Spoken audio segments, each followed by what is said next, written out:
Meus queridos amigos, no Ideal Espírita, formulamos votos que o Senhor encontre abrigo em nossos corações.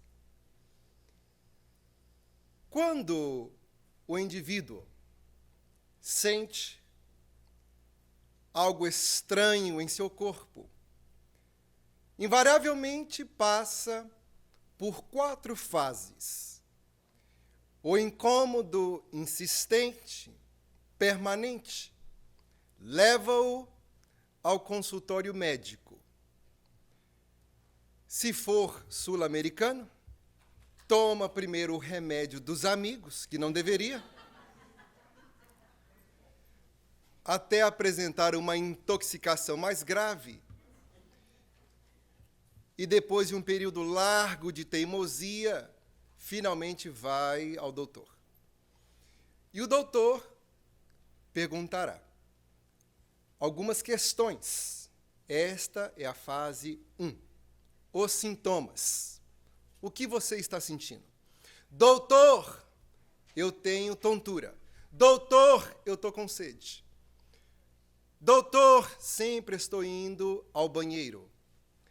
Vamos, então, fazer alguns testes. Vem agora a segunda fase. Tira-lhe o sangue, à base de microscópio, variados testes, e chega à fase mais importante do processo, que é o diagnóstico.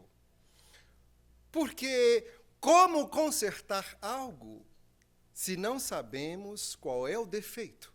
Daí, em qualquer área da vida, para melhorar-se algo mais importante é saber qual é o real problema, o diagnóstico. E o doutor dirá, pelos sintomas e através do teste, vou diagnosticá-lo com diabetes. O nível de açúcar está altíssimo. Como assim, doutor? Ora, você tem um órgão chamado pâncreas. Este pâncreas, ele tem por função secretar a insulina, que vai regular o nível de açúcar dentro do seu corpo. Porque todos nós precisamos da açúcar para movimentar-se, locomover-se, pensar, raciocinar. Mas, quando o indivíduo ingere uma dose muito alta, de forma persistente, os pâncreas têm que continuar trabalhando sucessivamente, e chega uma hora que ele diz, eu já não aguento mais. E deixa de funcionar como devia.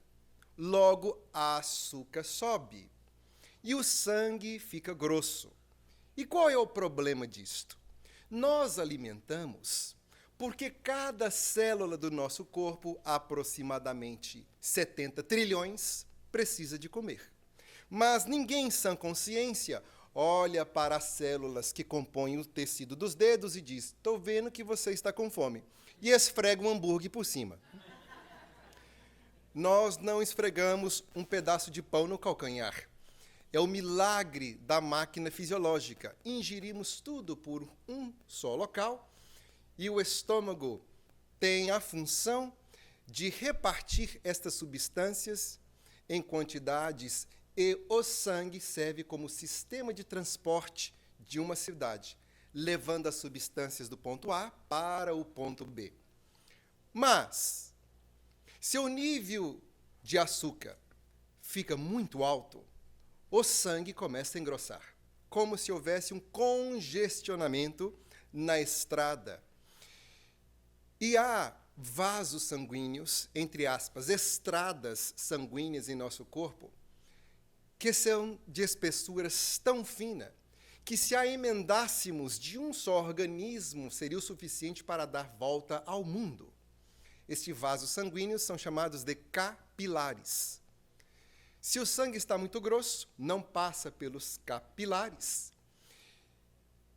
principalmente nas extremidades, até um dia que a pessoa acorda, olha para o dedão do pé e vê que está escurecendo. passa o sabão mais forte e não sai a sujeira. E aí começa a passar os produtos dos vizinhos para ver se há clareia. Até que o sintoma não desaparece, ele busca o doutor. E o doutor lhe diz: o dedão do pé está morrendo. Enquanto toda a máquina fisiológica está funcionando, as extremidades não estão recebendo a comida necessária. Daí as células passam fome, e tudo que passa fome por tempo indeterminado morre.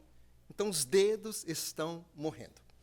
Às vezes a pessoa tem problema visual porque os capilares dos olhos estão tão contaminados, com excesso de açúcar, que a substância não chega para alimentar o olho. O olho começa a morrer. Problemas de visão. Então, doutor, o que vai acontecer comigo? Vou morrer? Se não tomar cuidado, é bem provável que sim. Ora, e isto tem cura? Agora chega a terceira parte, chamado prognóstico. Sim, se você se cuidar, tem como você ter uma vida estável. E qual é a solução do problema? Tem remédio para isto? A pessoa já está à procura de uma pílula para resolver todos os seus problemas. Como nos gostamos de nos enganar, acreditando que uma pílula resolva todos os problemas. A nossa querida Susana Simões, que falou muito bem esta manhã, abordará o assunto das doenças mentais amanhã, que é uma grande epidemia, e a indústria do remédio aproveita da epidemia para nos fazer acreditar que uma pílula pode resolver os nossos problemas. Olha, sim, você pode tomar o remédio, só que o remédio vai lhe ajudar a controlar isto, mas não é a solução. Pode haver um apaziguamento dos sintomas, não a solução do problema. Qual é a solução do problema, doutor? Mudar a dieta. Aí ficou difícil. Porque se a pessoa olha para o doce e fica hipnotizado, principalmente com o bolo de cenoura, em inglês, carrot cake, que de carrot, de cenoura, não tem nada. Aquilo ali é um desenho de açúcar, né? Para enganar o indivíduo. Aí está o grande desafio, o sacrifício. Fazer algo que devia, em detrimento do que queria. Aí está uma definição do sacrifício. Quer comer doce? Claro que quer. Deve? Não. Então há crescimento, há melhora, quando fazemos o que queremos, o que devemos e não o que queremos. Ora, então qual é o tratamento? Quarta parte. O tratamento é você seguir estas indicações. Ora, apresentando os sintomas, fazendo os testes, o diagnóstico, o prognóstico e o tratamento, não é em si a solução. A solução é colocar em prática o que escutou do doutor. E muitas das vezes confundimos em teorizarmos em algo, conscientizarmos em algo, e isto significa que já colocamos em prática. E há uma grande distância entre a teoria e a prática. Se nós falarmos aqui, durante as próximas 20 horas, sobre vôlei, isto fará de nós jogadores de vôlei? Sim ou não? A pergunta para vocês despertarem da comida, ok? Então vamos responder como se estivessem despertos. Se falarmos de vôlei, isso vai fazer de nós profissionais de vôlei, sim ou não? Não. Se assistirmos todos os jogos já televisionados, fará disto de nós jogadores de vôlei? Não.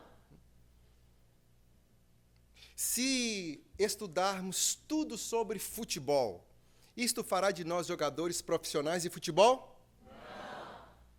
Isso ficou provado em 2014, né? 7-1. Há um só mecanismo de nos tornarmos profissionais no vôlei. Qual é? Jogando. Assim é a felicidade e a infelicidade. Conscientes ou não, estamos criando a felicidade e a infelicidade em nossas vidas. E através dos estudos do Livro dos Espíritos, vamos ver que o ínclito codificador, ele não se deteve indiferente a essas magnas questões. O que é felicidade e o que é infelicidade? E a ilação que podemos tirar das respostas é que quase um significa a ausência do outro. Em outras palavras, sou infeliz pela ausência de felicidade. Tenho felicidade porque tenho ausência das coisas que me causam infelicidade. O capítulo Felicidade e Infelicidade Relativas, que começa na questão 920 e vai até a questão 975. E analisando com cuidado, observaremos que as nossas infelicidades têm aproximadamente 6 origens, 6 causas diferentes. Os males físicos, os vícios que criamos completamente desnecessário. Então, o que acontece? Quando criamos um vício, ficamos apegados àquela situação. Logo, vem a fatalidade da morte e vai nos retirar do corpo.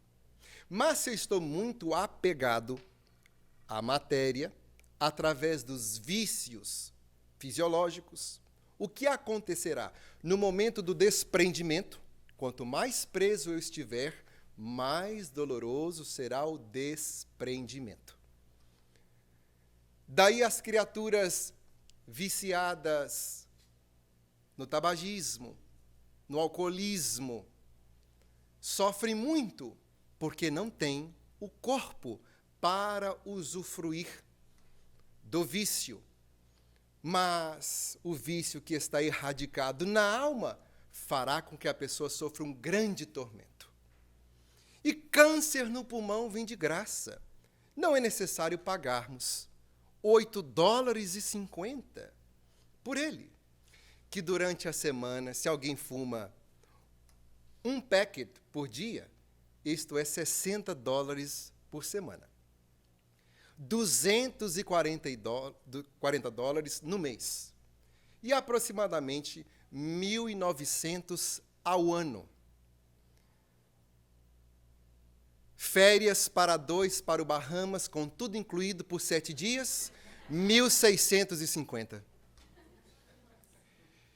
É inteligente a criatura fumar? Óbvio que não. Mas o Espiritismo não proíbe nada. Conscientiza a criatura. Se alguém lhe perguntar se você fuma ou bebe, por que Allan Kardec proibiu? Está escrito isso em alguma parte? Não. Mas por que você não faz essas coisas? A tua religião te proíbe? Não. Então o que te proíbe fazer essas coisas? A minha inteligência. Eu tenho algo mais importante que fazer com o meu dinheiro, ao invés de estar pagando por uma doença que vem de graça. Assim, a criatura que está apegada aos vícios fisiológicos sofrerá no plano espiritual. Quem é responsável por isto? É o vizinho? Não. Deus? Não. O diabo? Não. Os obsessores? Não. Também não. Porque se eu não abro a porta, eles não entrarão. Por que eu estou fazendo essas perguntas?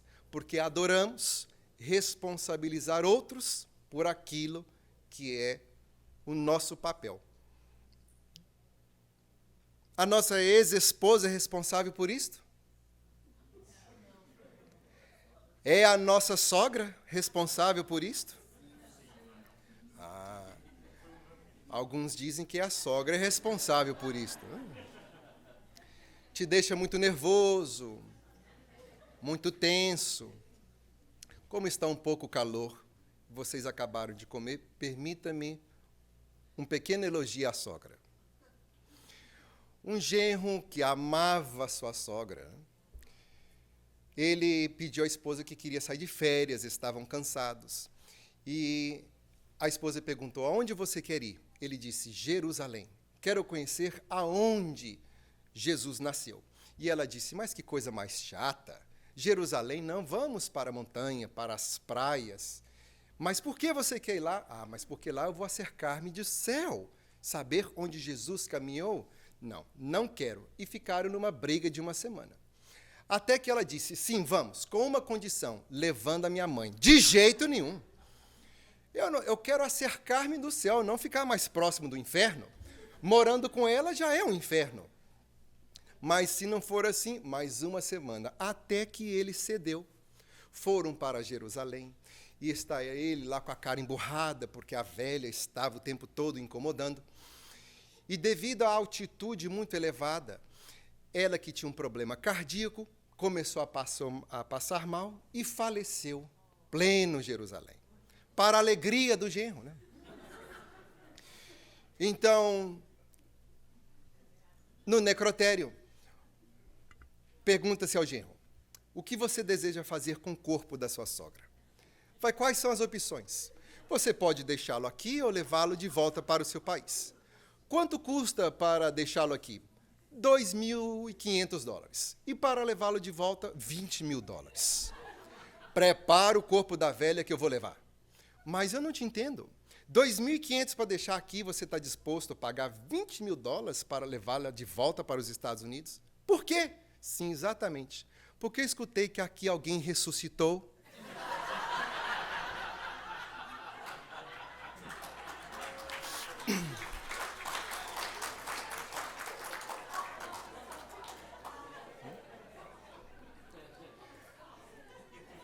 Vamos garantir que ela permaneça desencarnada.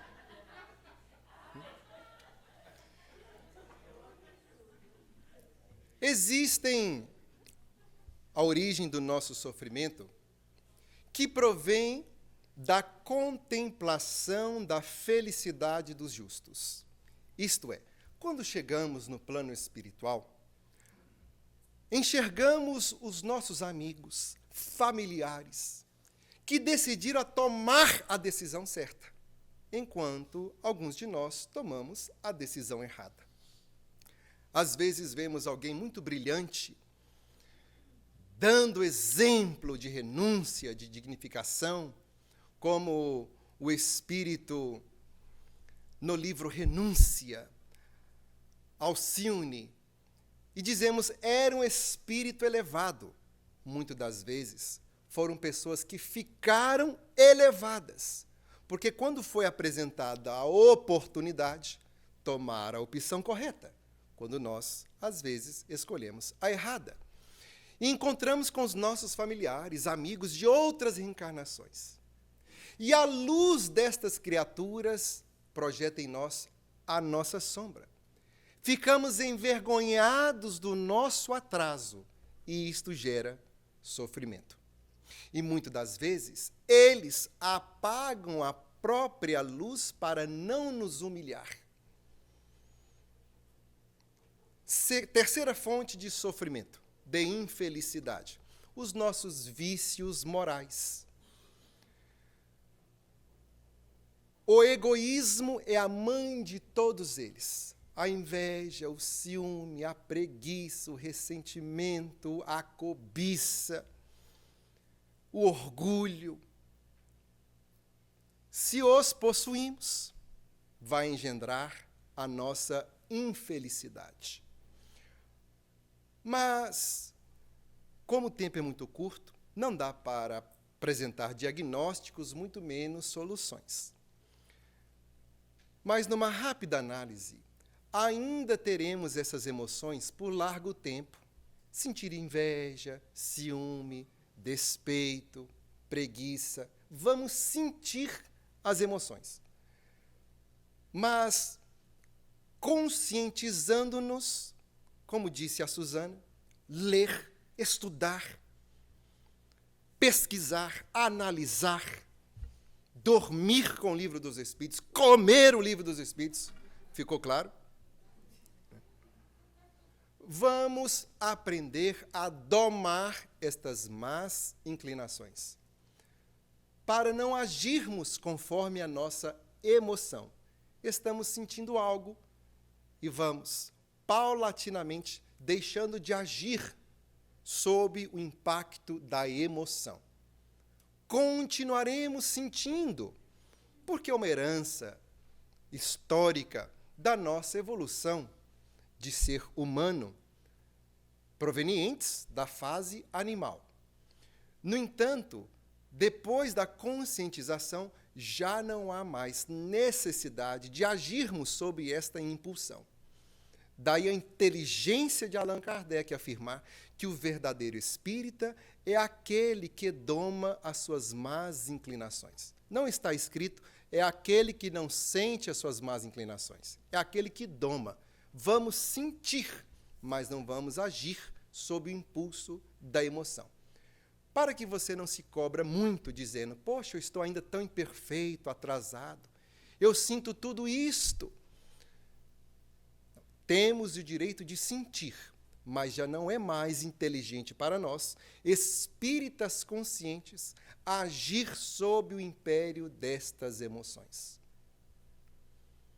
A vaidade, por exemplo, que causa muito distúrbio em qualquer movimento, principalmente o meio universitário. Tenho amigos que são professores e nos grandes círculos acadêmicos as lutas titânicas pelos títulos, pelo poder. E vimos aqui Manuel Filomeno de Miranda nos afirmando que tudo isto é um empréstimo de Deus. E aquilo que estamos muito apegados, quando vem o desapego, mais sofrimento será. Estas emoções, que rotulamos às vezes de imperfeições, elas já estão dentro do nosso comportamento por tanto tempo, que criamos uma habilidade maestral para dissimulá-la para nós mesmos. Por quê? Porque se somos honestos conosco, isto exige uma transformação, e transformação dá trabalho.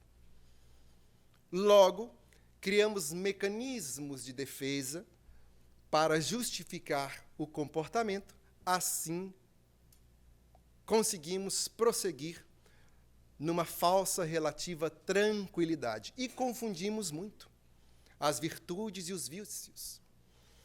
Confundimos humildade, que alguns acreditam estar andando rasgado.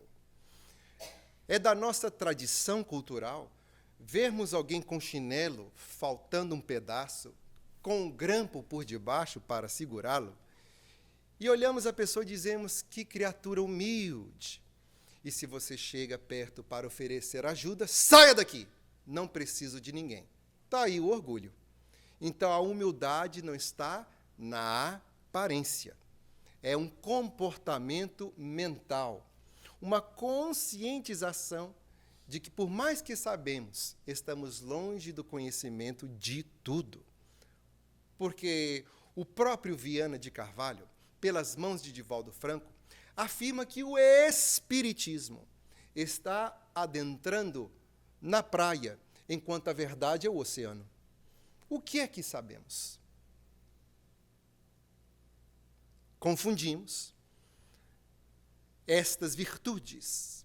A vaidade não é a gente querer cuidar de nós mesmos. Temos o dever de cuidar da nossa aparência, para não assustar o meio social onde que convivemos. Por isso que Chico Xavier usava uma peruca. Certa feita, alguém na fila estava olhando, esperando para cumprimentar o Chico. E a pessoa pensou, gente, mas como o Chico está gordo, uma verdadeira baleia. E continuou com aquele sorriso para o lado de fora. Quando foi cumprimentar o Chico, e aí, meu amigo, como você está? Aqui, essa baleia que você está vendo, né? Captou o pensamento. Então ele afirmava que ele usava a peruca porque as pessoas não poderiam sofrer com a sua feiura. Daí, cuidar-se não é vaidade. Permita-me uma outra piada para mantê-los bem despertos. Conta que uma mulher, ela foi fazer uma cirurgia cardíaca e ela estava muito mal e se viu fora do corpo. Chegou no plano espiritual e encontrou com o anjo guardião. E ele disse, volte para o corpo, você viverá muitos anos. Ela mergulhou no corpo, vibrou para o cirurgião e a cirurgia foi um sucesso. Ela despertou e lembrou do encontro com o anjo guardião. Vou viver por muitos anos, já que estou aqui no centro cirúrgico, vamos consertar tudo que a gravidade maltratou. E começou a levantar, a cortar, a colocar. Tenho que ser mais específico?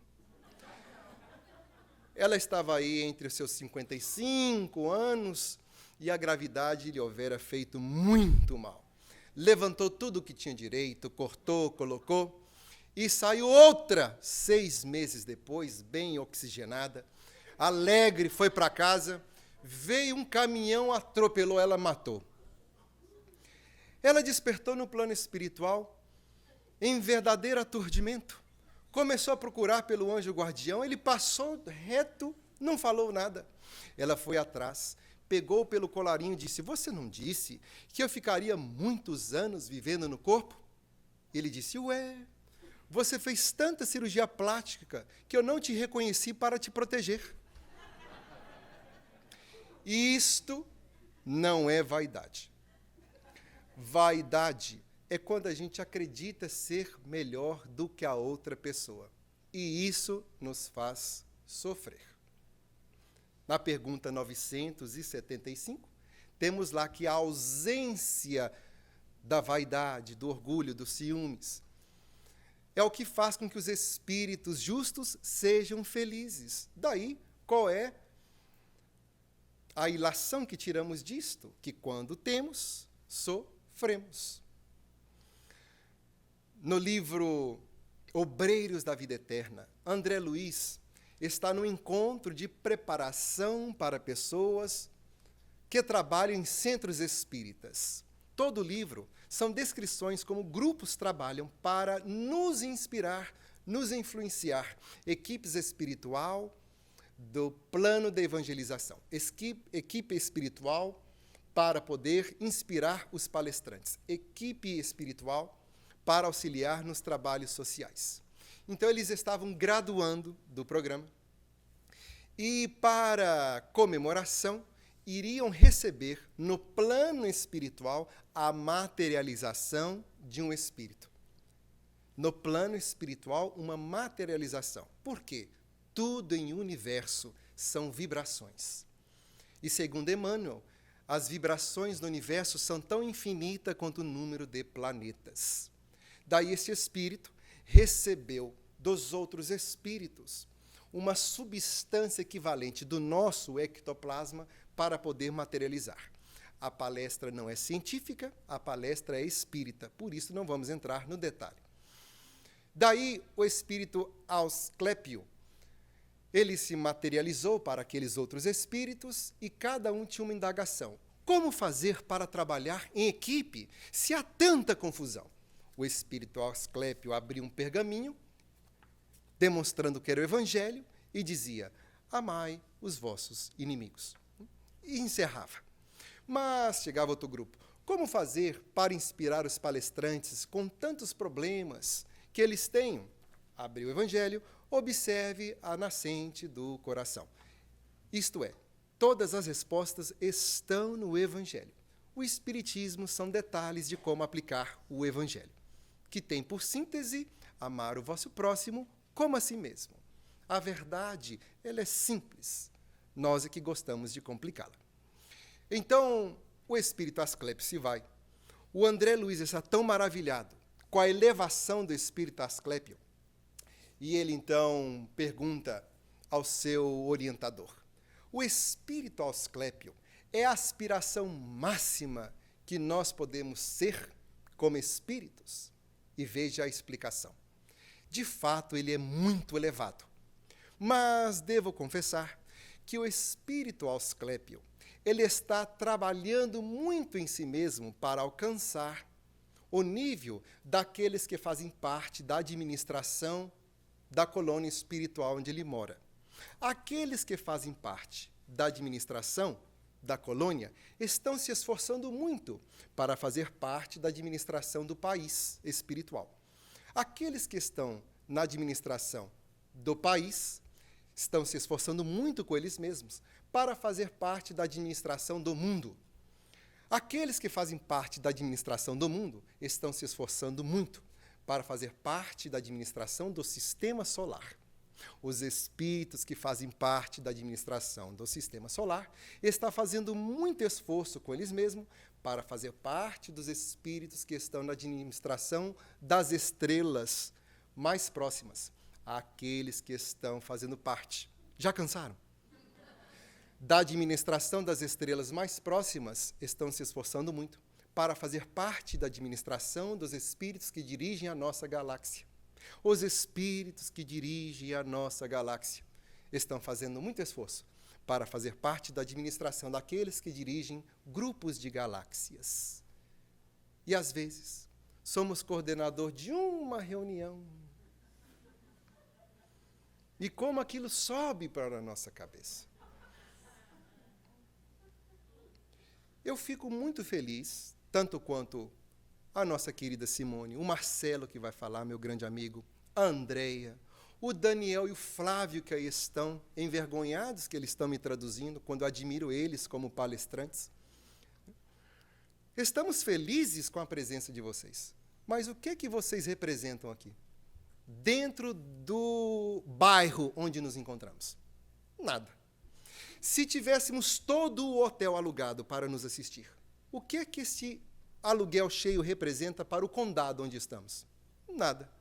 Se toda a cidade de Atlanta estivesse nessa palestra nos escutando, o que representa isto para o estado da Geórgia? Nada. Se todo o estado da Geórgia estivesse escutando essa palestra, o que isso significa para os Estados Unidos? Nada. Então não há campo para o envaidecimento quando se há uma conscientização da nossa insignificância, não nos menosprezando, mas nos colocando na posição certa dentro da evolução. Porque o grande problema da vaidade, que causa tanto a nossa infelicidade, é que quando eu acho que sei, deixo de aprender. Humildade é quando a gente sabe que não sabe. Então está constantemente aprendendo. Quem é professor, ou pais, ou mãe, de filhos jovens, sabe o grande desafio que é, porque o jovem acredita saber tudo e não escuta ninguém. Assim é a criatura orgulhosa, vaidoso. Como sabe tudo, não aprende mais nada. E nós sofremos muito quando deixamos de nos instruir. Vemos aqui no slide, agora há pouco, que o sofrimento ele é um acidente de percurso, mas não é lei. Nós não temos que sofrer para crescer. Nós temos é que amar para subir, para crescer, servir para evoluir, não sofrer. Sofrimento é resultado da teimosia. Eu não conheço a Geórgia. Se eu quiser sair aqui de carro, eu posso me perder, entrar em bairros perigosos como há em qualquer cidade e sofrer as consequências. Se alguém chega, Júlio, deixa eu lhe orientar, há 13 anos eu moro aqui, não quero te escutar porque eu sei tudo, Então, tudo que eu sofrer vai ser em consequência da minha teimosia, do meu orgulho, da minha vaidade. Ah, você mora aqui 13 anos, como é que chega lá? Ah, é assim. Aí está o objetivo principal que os espíritos escrevem os romances. Não são para o nosso entretenimento, para a gente mudar de uma novela habitual, cultural, para a novela espírita. Os romances são escritos para nos dizer: veja o que eu fiz, não faça o mesmo. Seja inteligente, não tome as mesmas atitudes. É para nos servir de exemplo como sofrer. Tendo as dificuldades, veja como se faz para solucioná-las. Aí está o objetivo. Pessoas viciadas em cinemas, nada contra os cinéfilos, mas se gastassem a metade do tempo lendo apenas esses 5 romances, o Paulo Estevão, os 50 anos depois, ou há 2000 anos, o Renúncia Ave Cristo. Que psicólogo? É um psiquiatra aguardando a consulta para dar de graça. Não, Júlio, mas eu paguei $25 no livro lá no centro. Me desculpa, você não pagou $25 no livro. Você pagou $25 na folha de papel, a tinta que foi gasta, o envio. Porque a informação que está ali não tem preço que pague. Quem aqui está em universidade sabe quanto é caro um livro universitário. Ali podemos dizer que a pessoa está pagando a contribuição das pesquisas que resultaram no livro. Mas ali nós não estamos pagando o livro. Eu ajudo o centro. Eu como a comida lá sempre no dia do jantar. Paga 10, come por 30. E está ajudando. Como nós somos criaturas que mudamos a informação. Não, você está ajudando nada. Você está pagando por um produto e recebendo superior ao valor que você está contribuindo. Isso não é uma contribuição, é uma troca de valores que o centro espírita sai perdendo. Sai perdendo. Porque ninguém vai no Starbucks comprar um café de $5,50 para ajudar o Starbucks. Vamos ajudar o Starbucks? Não. Vamos tomar o café chique. Com o nosso iPhone. Para todo mundo ver a maçã. Esse é o objetivo. Porque aquele 5,50 no centro dói até a alma do indivíduo, né? No centro espírita, tudo é de graça. O passe, a água fluidificada, os estudos. A luz do centro espírita é de graça? Quem é que tem que pagar isso? Os espíritos? O aluguel é Emmanuel que materializa para pagá-lo? Muita gente diz: eu não sei porque o espiritismo não dá certo. E vamos às casas espíritas com todo respeito e vemos a humildade das casas espíritas. Não é humildade, é humildade.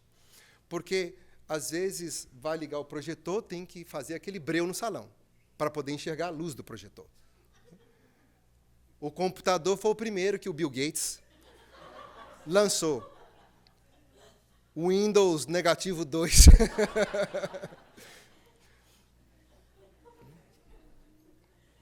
As cadeiras de cada uma de uma cor. E se alguém lá fala assim, olha, nós temos aqui uma doação para o centro espírita. Abra o olho. É bem provável que você está indo tirar o lixo da casa de alguém. Mas quando vamos à casa do indivíduo, ou andamos no carro do cidadão, não há nada de humildade aí.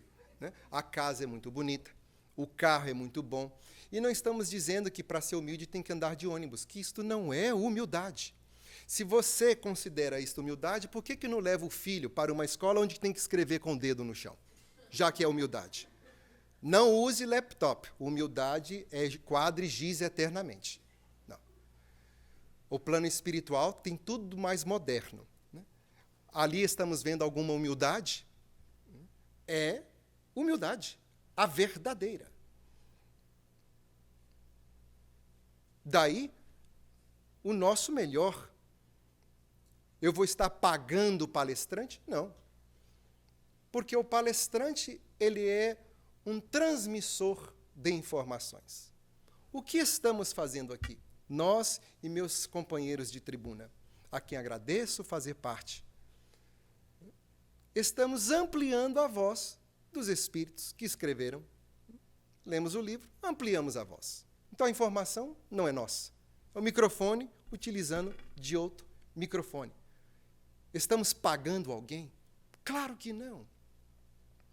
Como acontece com muita naturalidade nos outros meios religiosos. Este ano, no começo do ano, foi um escândalo. Um certo cidadão de uma igreja X, sei tudo de memória, mas não vou dizer, porque aqui não estamos para humilhar ninguém. Esse cidadão estava pedindo 60 milhões para comprar o seu jato privado. E chegam a uma certa idade, aposentam da tarefa. Serviram o suficiente e agora vão receber salário de aposentadoria por ter servido a causa. Isto não é uma vocação, é um emprego. Porque um salário de um deles começa de 75 a 105 mil dólares. Então, as pessoas estão pagando o palestrante? É óbvio que não. O que é que nós estamos pagando quando vamos ao centro espírita? O ar condicionado que estamos desfrutando, a cadeira onde estamos sentados, o aluguel do local, tudo aquilo que não pertence a nós, os espíritas. Porque tudo que é dos espíritos, isto sim, é de graça. Daí, quando investirmos o melhor, o movimento terá um outro aspecto. Segundo Leon Denis, o espiritismo será o que os homens fizerem dele, de como incorporá-lo, de como exemplificá-lo para o viver. Quanto mais trabalhamos na causa, mais felizes vamos ficando. Porque a mensagem do Espiritismo não é sofrer porque fizemos sofrer. É trabalhar, engendrar a alegria para que a reação desta boa ação volte a nós. Mas uma quarta fonte do nosso sofrimento, da nossa infelicidade, de acordo com aquelas perguntas, são as doenças, quando não se tem compreensão delas. Lemos no primeiro capítulo do Evangelho segundo o Espiritismo, Moisés, Jesus, Espiritismo, aliança da ciência com a religião. E já no próximo capítulo, depois de nos dar essa base, o ponto de vista. Tudo depende de como olhamos. Quando modificamos a forma de encarar, vamos também modificar a forma de sentir. Por isto, conta Humberto de Campos, no livro Luz Acima. Ele intitula a história de prece reformulada. Então, havia um jovem acamado há alguns anos, que as pessoas chegavam e pediam-lhe conselho. E ele, tranquilo, na cama, conversava, e a sua própria posição de acamado dava às criaturas uma certa resignação. E a mãe tanto trabalhou que ela ganhou méritos e um dia formulou a seguinte prece: meu Deus, tire o meu filho desta doença, dá-lhe a saúde para que ele volte a caminhar. E devido aos seus méritos, o rapaz amanheceu andando. E ele foi aproveitar o tempo que perdeu. Este aproveitar tem uma conotação muito diferente no Espiritismo. Porque o nosso aproveitar a vida é trabalhar até o máximo. Está aí o capítulo 17 do Evangelho segundo o Espiritismo, sobre o sede perfeitos, trabalhar ao limite das nossas forças. Cada um sabe qual é o limite. Isto que é aproveitar a vida. Mas, para brasileiro, o que é aproveitar a vida? Água de coco. Água de coco, que inocência. Aguardente, né? Com limão, balançando na rede, e ele foi aproveitar a vida. Foi ser o garanhão, que no Espiritismo chamamos de perturbado da área sexual. E aproveitou, e logo caiu num velho vício que estava na alma, o jogo. Começou a jogar até perder o que tinha. Passou para o segundo passo, roubar da mãe. E a mãe tentava aconselhar, e ele irredutível, até que um dia ele roubou do tio. O tio chamou a polícia veio para pegá-lo, e quando a mãe foi confrontá-lo, ele esmurrou a própria mãe. Então, naquele dia, ela reformulou a sua prece. Meu Deus, jamais eu imaginaria que um dia pediria por isso, mas faz o meu filho ficar doente de novo. E ele acordou acamado. A doença era uma terapia para aquela criatura expurgar a doença que estava na alma, que era o comportamento doentio. Daí, se nós temos esta compreensão, a nossa infelicidade será relativa. Porque não iremos blasfemar contra aquilo que não temos controle. Haverá uma resignação ativa. Resignar-se é não rebelar-se, mas fazer o que eu posso para modificar a minha situação. Se eu não conseguir, não me revoltar por isto. Isto é resignação. Um jovem fez um grande sacrifício de amor. Ele fizera várias propostas para sua noiva e ela sempre dizia não, não quero, não quero, não quero. E desfez o noivado e não quis casar. Ele insistiu por várias semanas, até que finalmente ele disse: ok, você ganhou, mas antes que eu te deixe, você tem que me dizer o porquê você não quer casar comigo. Porque eu sou cega e você vai me abandonar pela cegueira. É só isto? Sim, é só isto.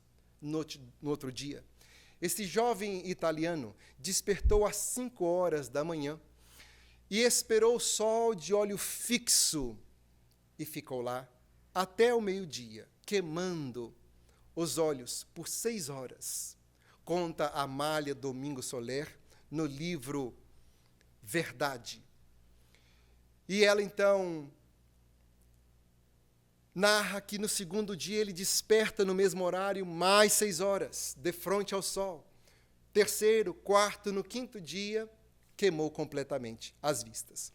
Volta para a jovem e diz: vim tateando para poder lhe encontrar. Pode perguntar para qualquer um e confirmar, eu também sou cego. Agora podemos nos casar.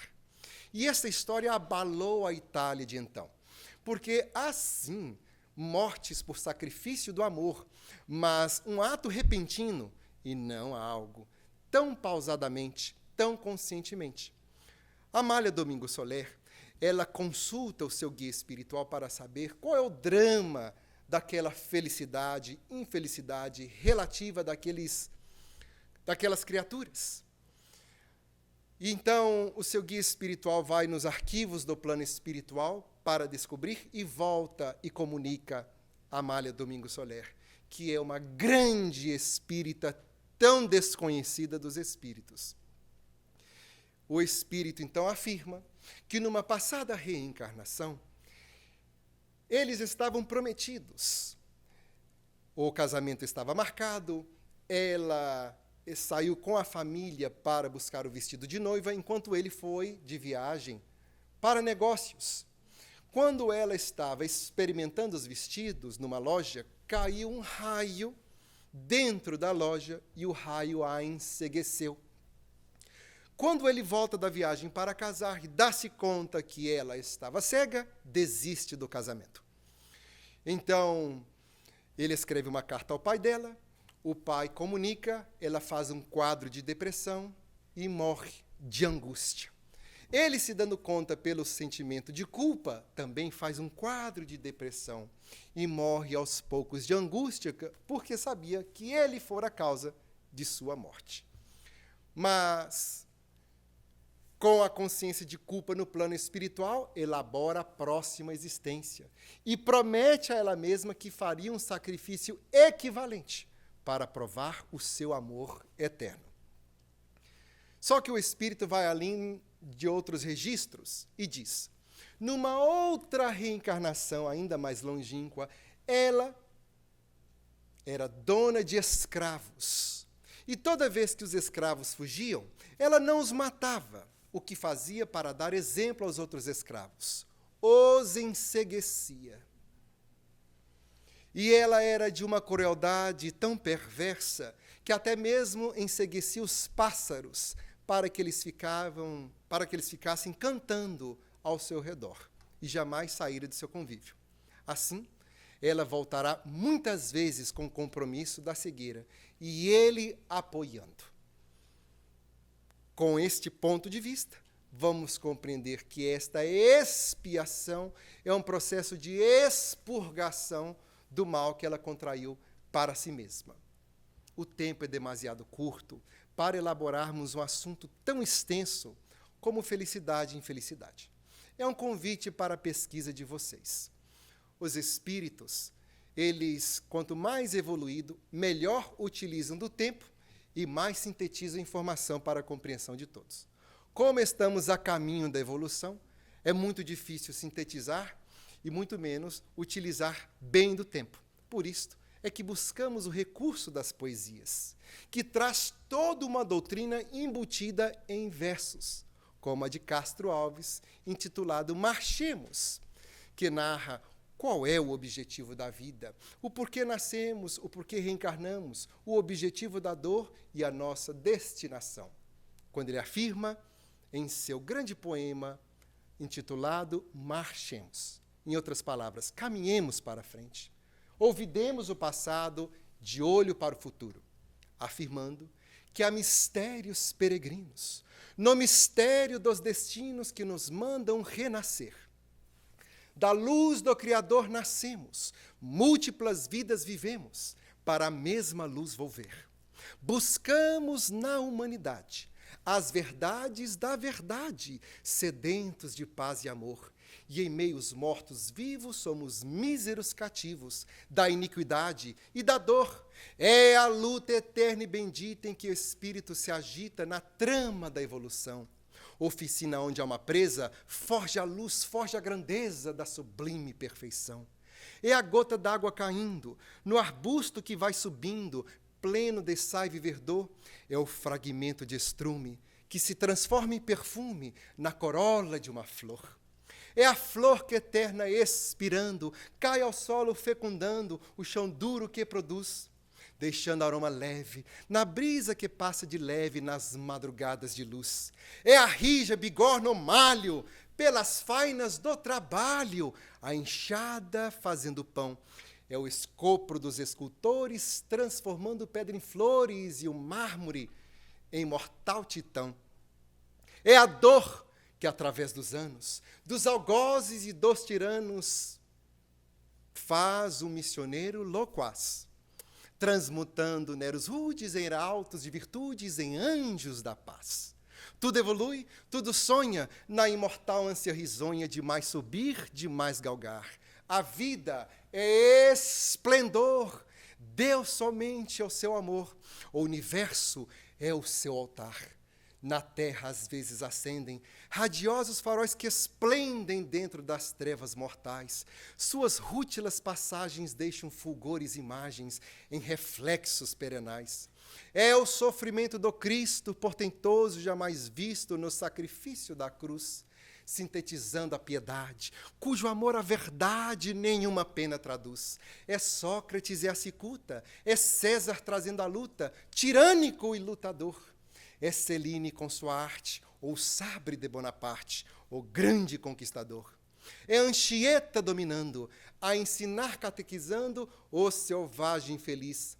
É a lição de humildade, de extremosa caridade do pobrezinho São Francisco de Assis.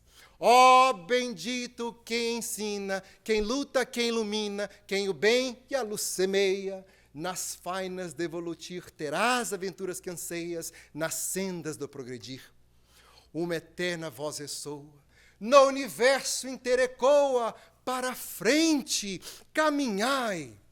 O amor é a luz que se alcança, tende fé, tende esperança, para o infinito marchai. Muito obrigado, meu Deus, pela bênção do falar, e a todos vocês, o nosso muito obrigado pela paciência de nos escutar.